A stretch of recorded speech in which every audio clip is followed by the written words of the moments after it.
Oh yeah, five star LSU. I said they ain't ready for the LSU. No, they ain't ready for the LSU, huh? They ain't ready for the LSU. No, they ain't ready for the LSU. Yeah, what's up? Episode number 8, back in the Tigers Avenue. Man, it just feels good right now, Zach. I don't know about you, It but does. I feel really good about where LSU stands as an athletic program. Things just feel like they're headed up. Let's go ahead and kick it off with some basketball talk. Zach, I don't know if you got to watch much of last night's game. LSU versus the Ohio Bobcats started out really, really strong, and then there were some pretty major struggles. Give me your thoughts on what you saw in last night's game. I didn't get to watch much of this game, unfortunately. I got to watch bits and pieces of it. I opened up the beginning of the game and was able to watch a little bit of that, and they were very dominant. I want to say we scored, it was either like 11 or 12 points before the Bobcats even got on the scoreboard. 18. 18. 18. Yeah, I knew it was a lot. So we jumped out to a fast start, looked very dominant. Then I actually went and played basketball myself last night. So I didn't get to watch most of the second half or the end of the first half for that matter. But because I was playing basketball, I kind of just saw the score updates. I saw at one point where they had come back and it was tied. And I was like, oh, man. And I got a little worried because it looked like from the beginning we were just going to dominate them the entire game. And then once I got done playing basketball, I checked my phone and I saw that we had pulled it off and won. And yet again, another team that they held under 60 points.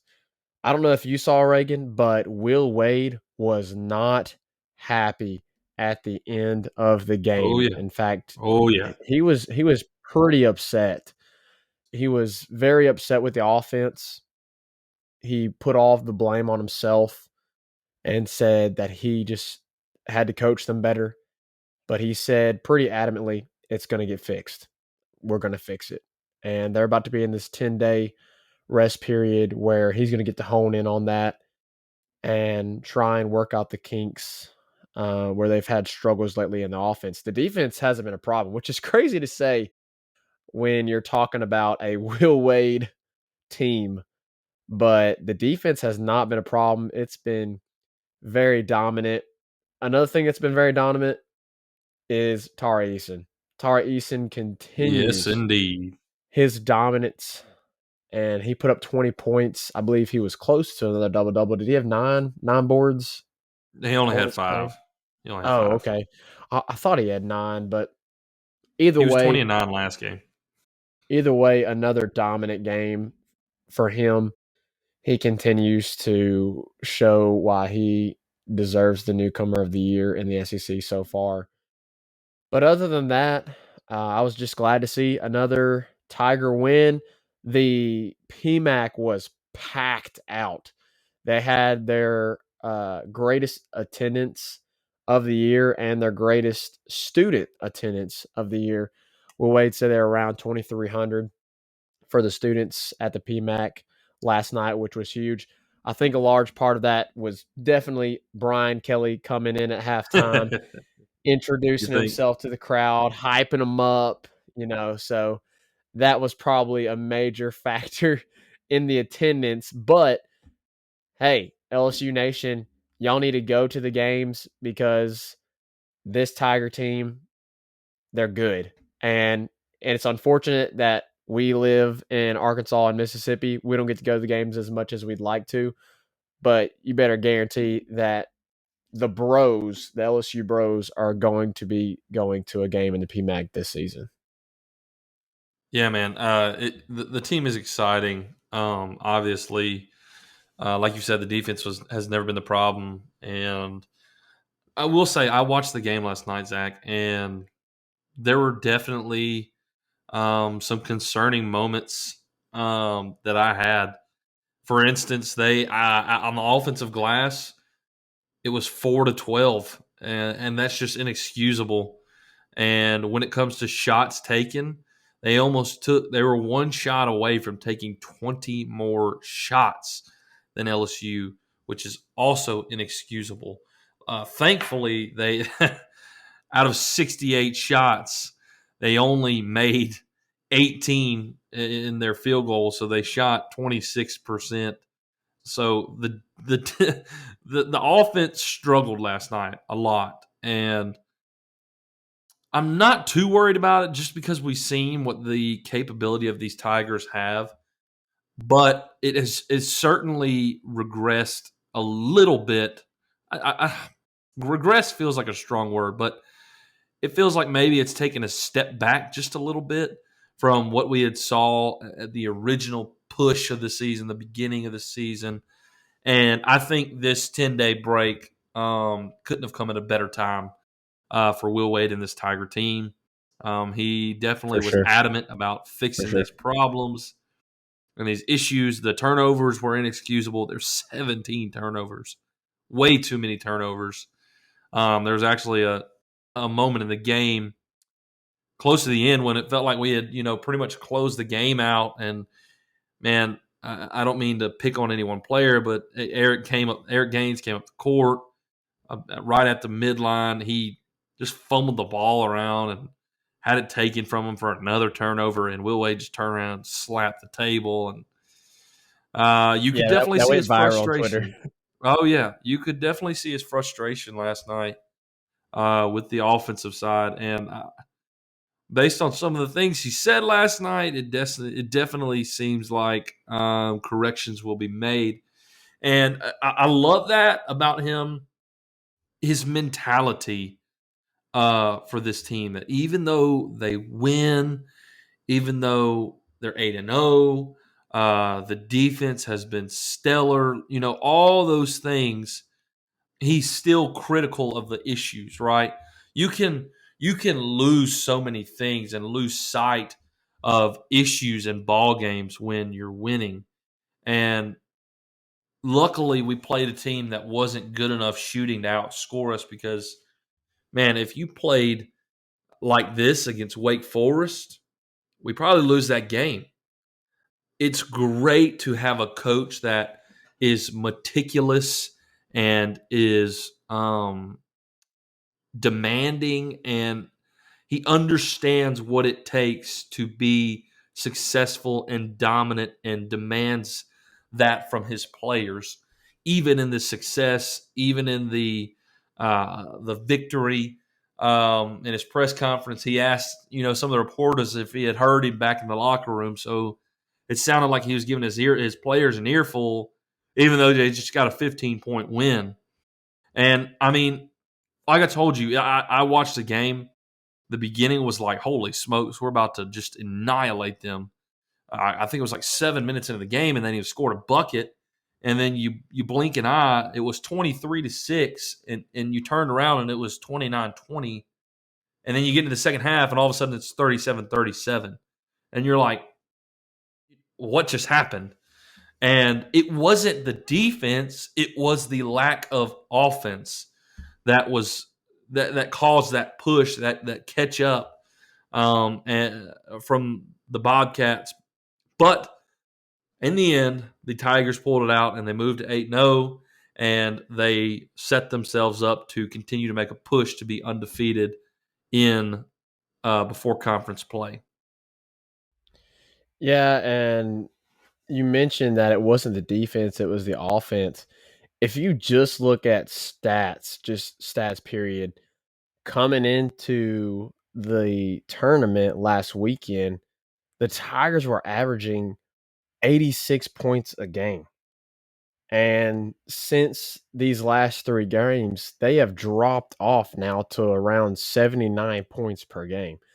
I know that's not a huge drop off, but it's in a streak right now where we're hitting the 60s. We're hitting around the mid 60s range, and that's gonna have to get better. We're gonna have to get back to where we were scoring at the beginning of the season because the competition is only going to get stiffer. Yeah, and there's no doubt about it. I mean, if you go to, I mean, we opened the season in the jungle at Auburn. Man, if you go and this is how your offense performs, I mean, that's going to be tough, tough, tough. But hey, last night the Florida Gators also got knocked off. So that means there's only two undefeated teams in the SEC, and that's LSU, and that's number 10 in the nation, Arkansas. Hey, Shout out to pollsters, the you might want to Pickies. look into this team called the LSU Tigers because they're pretty darn good. You may want to pay attention. There are 6 SEC teams in the top 25, and one of the only undefeated teams in the SEC of the two is not ranked, and it's inexcusable. I mean, when the defense has been performing how it's been, you're undefeated, you win your early season tournament. The pollsters are quite honestly just ignoring the fact that LSU is having an incredible season, but it is what it is. The boys will keep running. They'll keep working, and they'll correct the issues, and they'll keep it rolling. Will Wade can use this as a motivator for this team, right?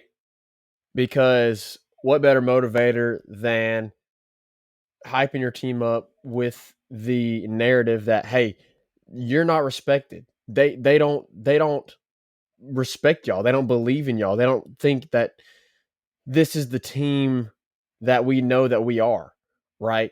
And I'm sure Will Wade is using that in the locker rooms before the games, during the practices, because this team, you know that they are listening to the narrative that is being put on social media and on sports television, because they know the success they're having. They know historically what they are doing defense wise, and yet they are still not being recognized by the national media, by the pollsters. And I just think even though it's it's aggravating, it's frustrating that this team is not getting respected. Hey, it's only more fuel to the fire for this team. So, as much as I disagree and it frustrates me that this team is not ranked, hey, guess what? Just keep on not ranking them, because this team's just going to get more motivated.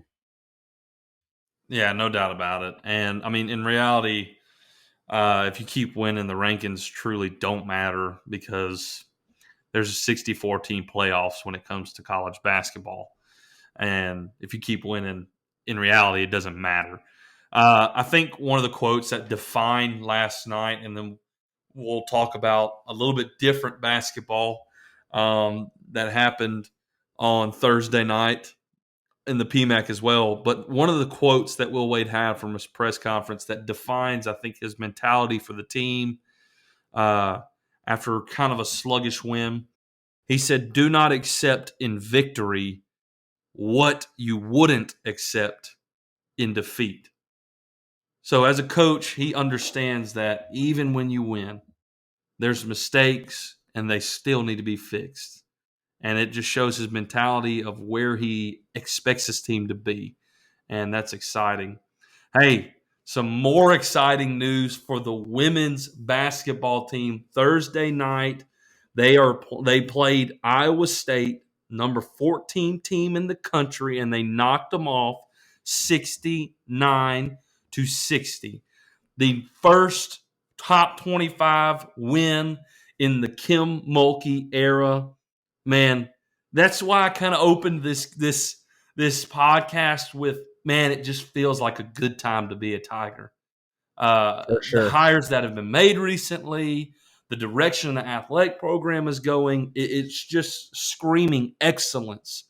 And Kim Mulkey just with the win tonight over Iowa State, I think just embodies where this athletic program is at.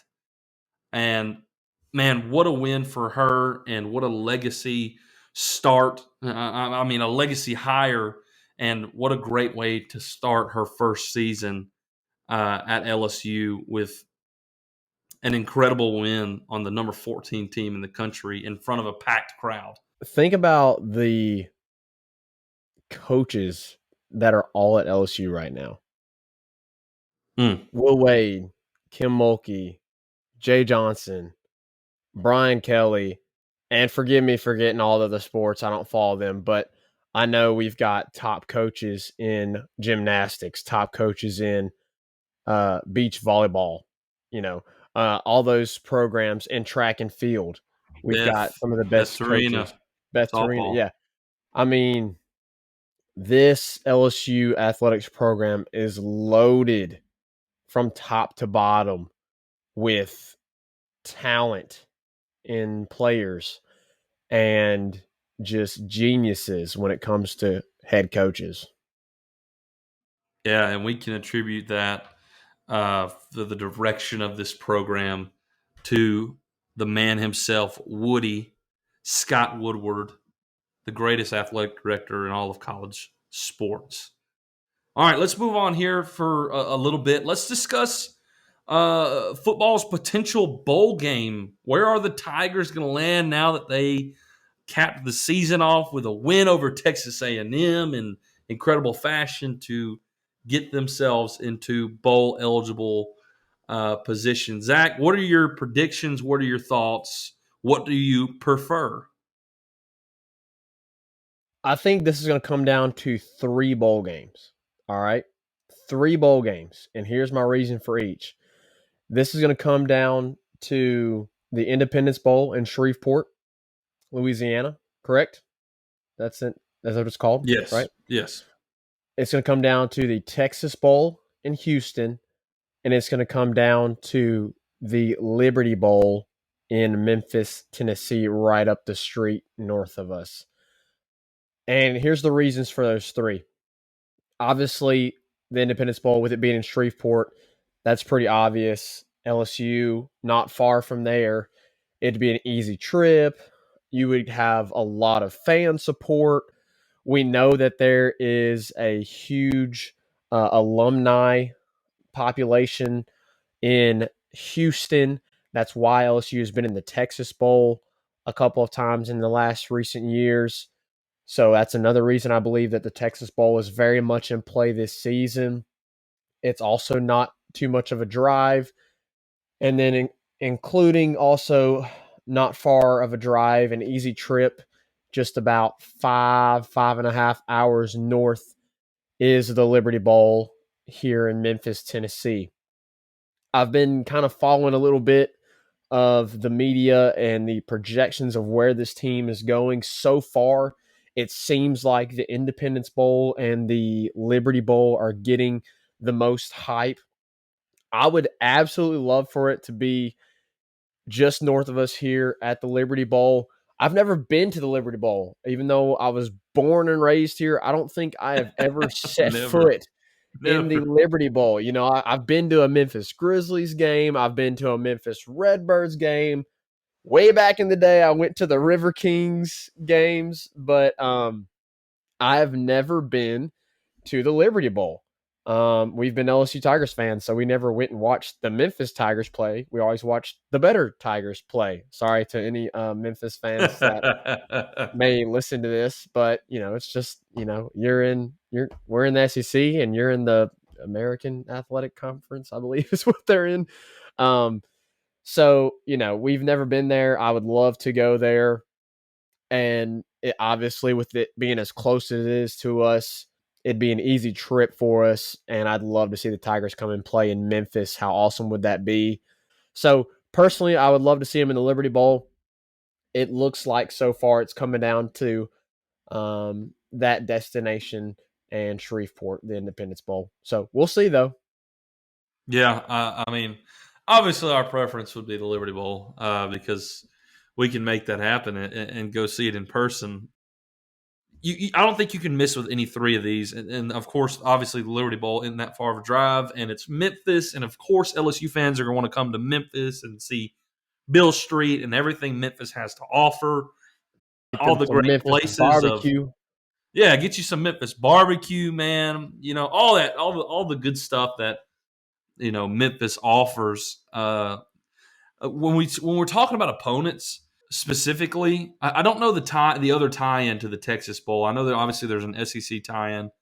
The one thing that we haven't mentioned is I'll check that real the quick. Independence Bowl. The Independence Bowl. It's a Big 12. It's a Big 12 because we played Texas Tech there a few years ago. The Independence Bowl doesn't have an SEC tie-in, but the SEC broke a record this year with 13 teams eligible. Could have been 14 if the 14th team wasn't Vanderbilt. But 13 teams are eligible this year from the SEC for bowl games. So there's going to be a few extra games that there's not an SEC play in that are going to get filled, and one of those could easily be the Independence Bowl for the Tigers. Now, with the Texas Bowl and the Liberty Bowl, it's a Big 12 tie-in for both of them. So yeah, it's the fourth best team from the Big 12 for the Liberty Bowl. I was just looking at it. Gotcha. Fourth best. So, I mean, I can get down with either of that. I love a Big 12 SEC matchup type bowl game. I can get down with it all day long. I mean, if we go and play Kansas State in the Liberty Bowl, or if we go play Kansas State in the Texas Bowl, or if we play Texas Tech in either or, preferably, Zach, with our situation, I would want it to be Texas Tech because Texas Tech fired their coach like ours did, and I'm pretty sure they've named a new coach. I really don't know. I haven't kept up with them. But I assume they're going to be using an interim coach as well, like LSU will, and Brad Davis. So it kind of, it evens the playing field, to speak, when you go to a bowl game. Both teams, have interim coaches. So we don't have a disadvantage. So personally, I would love to see a rematch of Texas Tech from a few years back when we made Patrick Mahomes look silly and beat the dog out of him in the Texas Bowl. I would love that rematch, but I could definitely get down with the Kansas State matchup, no doubt about it. The only thing is there was back in the press conference, right, when Kelly was introduced, they asked Brian Kelly, have you thought about coaching the bowl game? Has that option been offered to you? Whatever. And he said, I haven't discussed that with Scott or that option. I'm going to ask your thoughts on it, but me personally, I don't want him to coach the ball game. I don't. I think a coach coming in shouldn't just jump into the fire like that. I think he should have the entire offseason to implement his offense, his staff, get to know these players, all of that before he starts his tenure. Because, I mean, imagine the thought of him going to the Liberty Bowl, having to run either the offense that's already been implemented or trying to rush implementing his offense, and you get there and it's a total disaster, and that's how Brian Kelly's tenure starts. That's my opinion on it. I say let Brad Davis go out there and have fun and play some football, and let Brian Kelly's tenure start in the Superdome against Florida State next fall. That's my thoughts on it. What are yours? I don't really have like a huge say-so in whether I think Brian Kelly should or shouldn't coach the bowl game. I kind of agree with you. I think let's just let the rest of the season ride out and get to next season where Brian Kelly has his whole off season to implement his style of play and get his other staff hires, which we'll get to in a second, into the system, and his new players, whether that be from incoming freshmen, transfers, all that stuff. Just let them start there instead of having to come into this season and try and coach a team where there's going to be a lot of these guys on this team that are going to be gone, seniors and early draft eligible players that leave. So I'm kind of with you on that. And as we mentioned in the last podcast, Brad Davis will be the first African-American coach to lead an LSU football team. And I don't want to see that taken away from him. And I know that there's a lot of guys, man. You've seen it in recruiting already, but also just on this team, there's a lot of guys that love to play for Brad Davis. Even though he came at a horrible time during the offseason, didn't really have a lot of time to prepare this offensive line group for this football season. You see a lot of guys that have shown a huge support for him and wanting him to stay at LSU on staff with Brian Kelly, including a lot of the top recruits that'll be coming into next season and potentially some other recruits that may commit. So I think you give this time to Brad Davis to lead this team and have that moment and then transition to Brian Kelly in the offseason. Absolutely, and I think that's the direction they'll take. That's typically what happens. I don't think really for a second that that's going to happen. That Brian Kelly will coach the bowl game. Speaking of Brian Kelly, he's been formally introduced. The press conference has happened since our last podcast. Press conference went well. Obviously, when you're a new coach, you can't really mess up the opening press conference, right? Everybody's excited and loving that you're there. Now you pivot, right? We've got our head coach, and now you pivot to the rest of the staff, right? So who is the defensive coordinator? Who's the offensive coordinator? Who's going to be retained? Who's not going to be retained? Let's get into that a little bit. Obviously, the news has come out that Marcus Freeman, the defensive coordinator at Notre Dame, and Tommy Rees, the offensive coordinator at Notre Dame, will be staying put. Notre Dame has actually made Marcus Freeman the head coach at Notre Dame, and Tommy Rees will stay to help him be the offensive coordinator for that staff. Zach, what coaches do you think from the current staff will be retained, and who do you think maybe potential DC, OC hires? What are we looking at?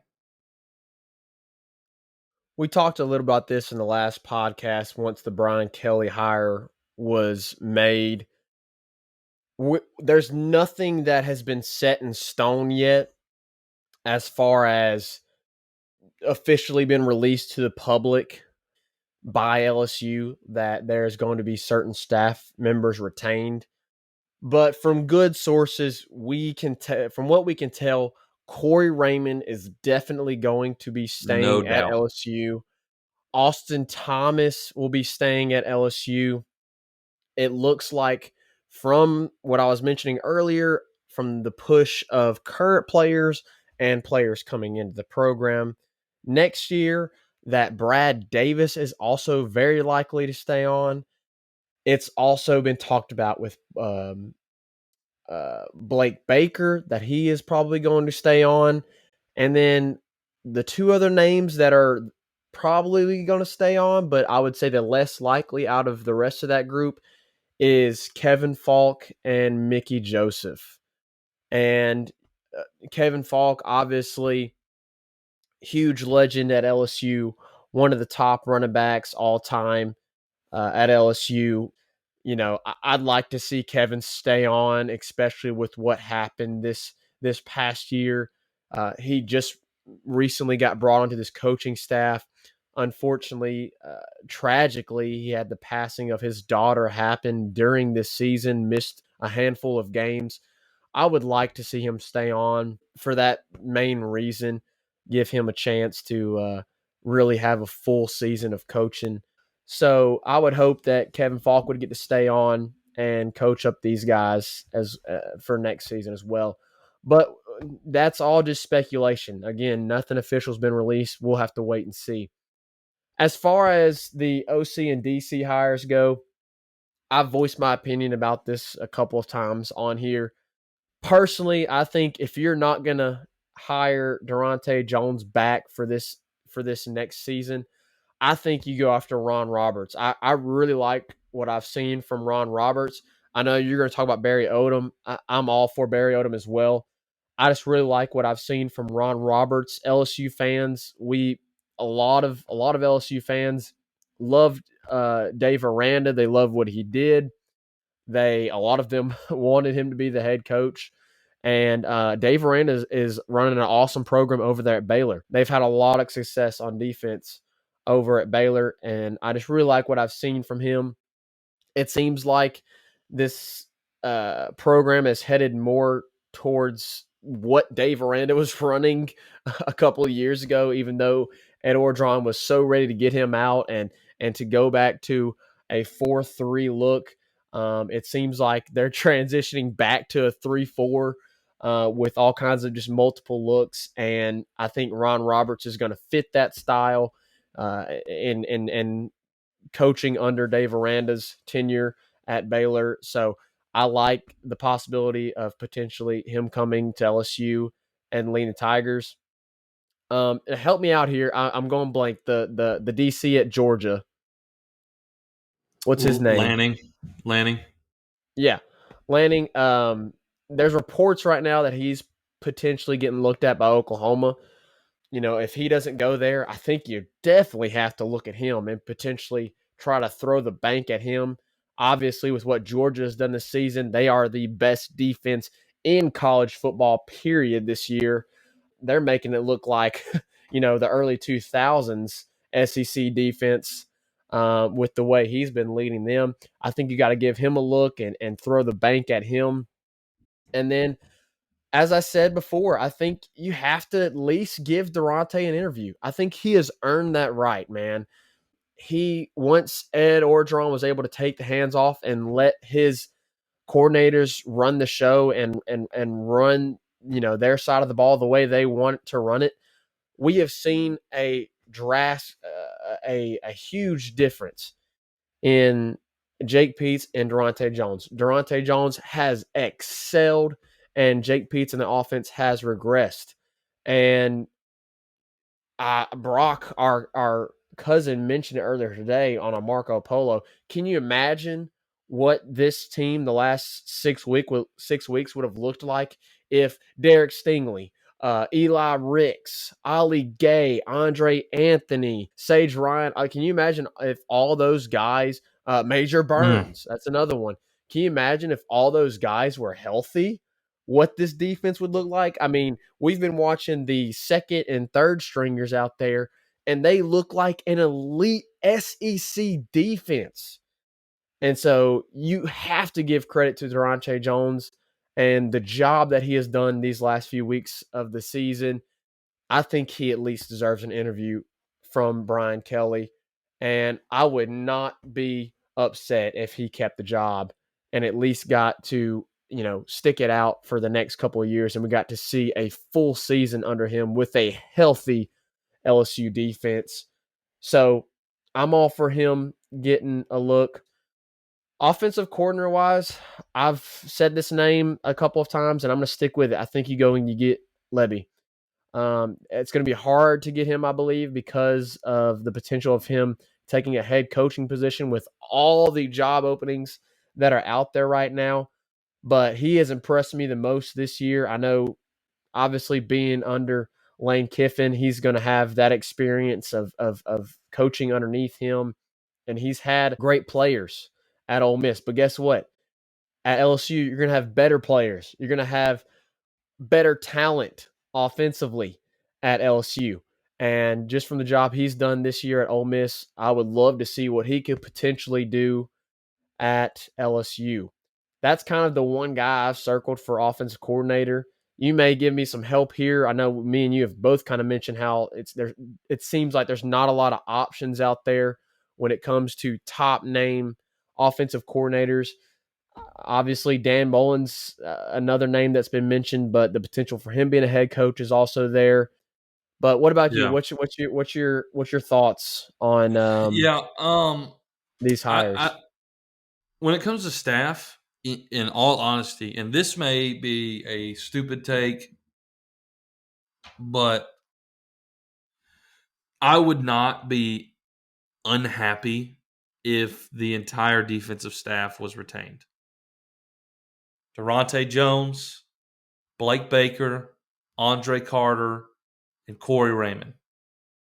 I would be completely thrilled and happy with all those guys. I mean, I agree. Neil And I Farrell think is I think you're going to get 2 of them back. Right, already. right.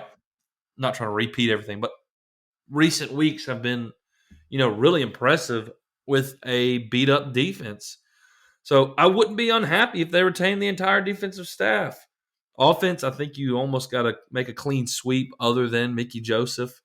Yes, please. Yeah, absolutely. And Kevin Falk, potentially.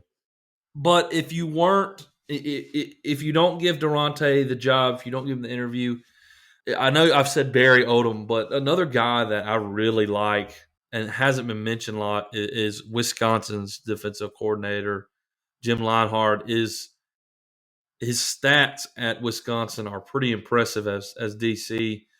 20 points per game on average is what his defense has allowed the entire time he's been at Wisconsin.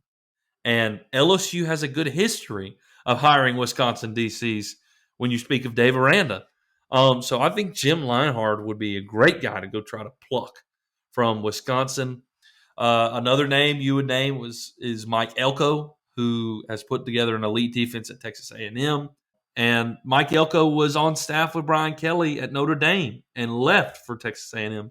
So maybe you can go steal him from Texas A&M. I think there's an abundance of defensive coordinators right now that you can go hire. Will Muschamp is at a analyst position / special teams. He helped coach the special teams for a little bit because their special teams guy had to take a break for some personal reasons and all that. He's not even for a minute he wasn't even on an on-field position, right? So he would take the job in a heartbeat. Yeah, you think that guy doesn't want a coordinator come on. check? Yeah. And I mean, he's been at LSU before. He knows LSU. I'm not too worried about defensive coordinator because I think he's going to find somebody. You pick any of those guys, and I'm happy with it. And Brian Kelly's, when it comes to his evaluation of coaches, it's impressive. He's always made great hires, so I'm not really worried about it. Now, Mickey Joseph is kind of interesting when it comes to wide receivers. Mickey Joseph has been really, really crucial when it comes to our New Orleans recruiting. I mean, he's the guy who went and got Justin Jefferson and Jamar Chase, and he was their coach at LSU. And the deal is not inked. The deal is not done, but his alma mater, Nebraska, has offered him a job to be their wide receiver coach. And if he takes that job, that would be a hit because I think Brian Kelly would retain him. He may counter whatever Nebraska's offering, and he may stay. I think LSU would be able to offer him more money, in my opinion. So we'll see how that turns out. When it comes to OC, not too worried about it because I think Brian Kelly can implement the offense. I don't think he has to rush that too much. Like you mentioned, Dan Mullen. If he don't want to get into head coaching, you pick up the phone and call Dan Mullen right now because Dan Mullen, you heard it from here, Dan Mullen was prematurely fired. I don't think for 1 second that Dan Mullen was rightfully fired. In my opinion, it was way too fast. Strickland pulled the plug way too quick on that. If Dan Mullen don't want to go back into head coaching, right now for whatever reason, you pick up the phone and make that call. Jeff Lebby would be awesome.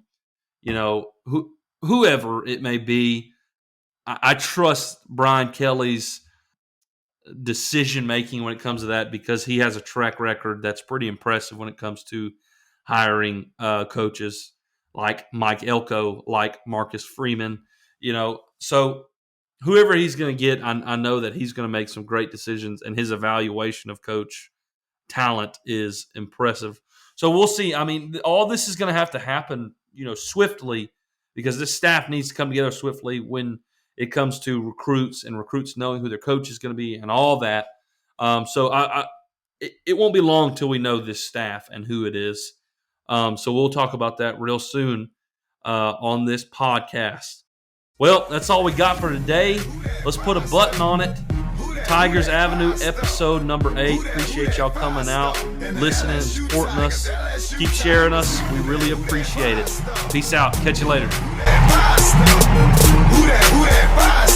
And the LSU Tigers, LSU Tigers.